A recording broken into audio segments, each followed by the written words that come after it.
of flames over 3 years ago has heard testimony from a man who actually filmed the car while it was on fire.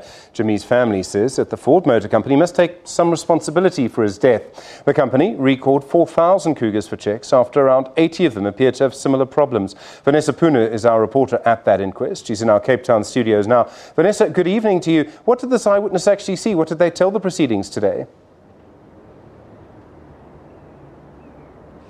Stephen, I've battled to hear the last bit of your question there, but yes, the stage has been set in the Cape Town High Court for this inquest into the exact cause of the death of Reshall Jimmy. Exactly, or just more than 3 years ago, of course, he was on holiday in the Southern Cape when his Ford Kuga caught alight, and then since then, more than 80 vehicles have caught alight on South African roads. Now, today we saw two witnesses testifying. One of them from the Northern Cape, Mr. Herman Kilder, who basically arrived at the scene while the car was burning, took cell phone footage, and of course his cell phone footage was played in court today, and answering questions by Advocate Null for the Jimmy family.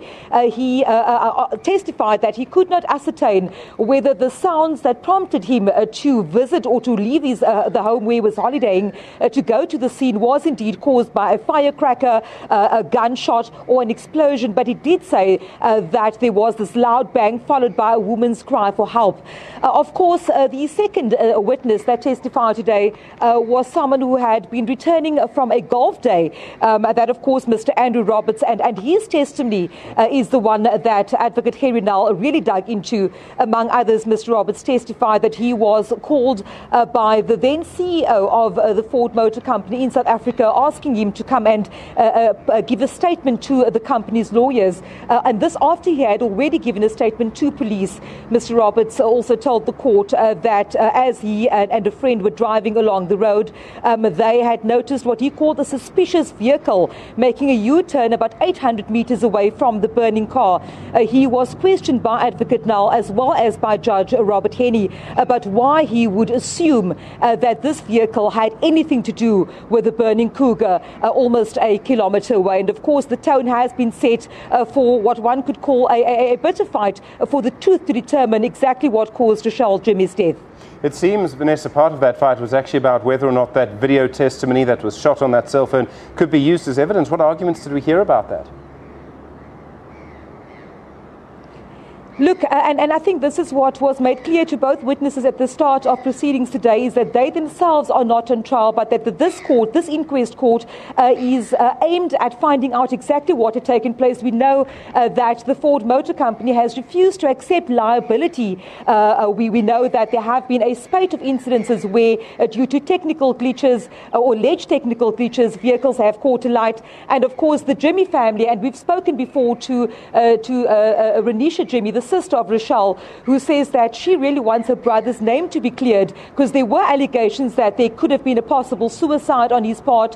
There were allegations that he had been at a casino in the hours leading up to the car catching alight. And of course, as well as we've seen with Mr. Andrew Roberts' testimony, also talk about these males, about 5 males in a vehicle just close or about 800 meters away from where his Kuga had caught alight. And of course, at the end of the day, it will be the lawyers for Ford, the counsel for Ford, that will rip apart each and every bit of testimony to prove that their client is not responsible for Mr. Jimmy's death.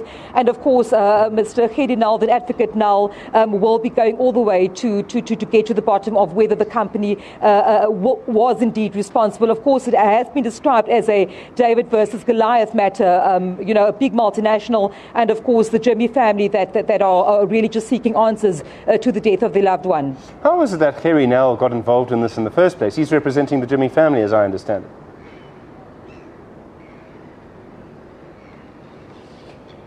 Stephen, yes, indeed. AfriForum has come on board on this matter, and this, of course, after the National Prosecuting Authority decided not to prosecute in this matter.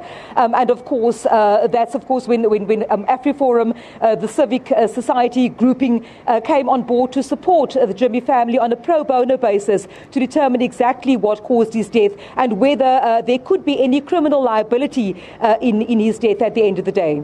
Vanessa Poonah, thank you very much indeed for your coverage today. We look forward to more during the week. Vanessa Poonah, our SABC reporter there. Sapiso has more.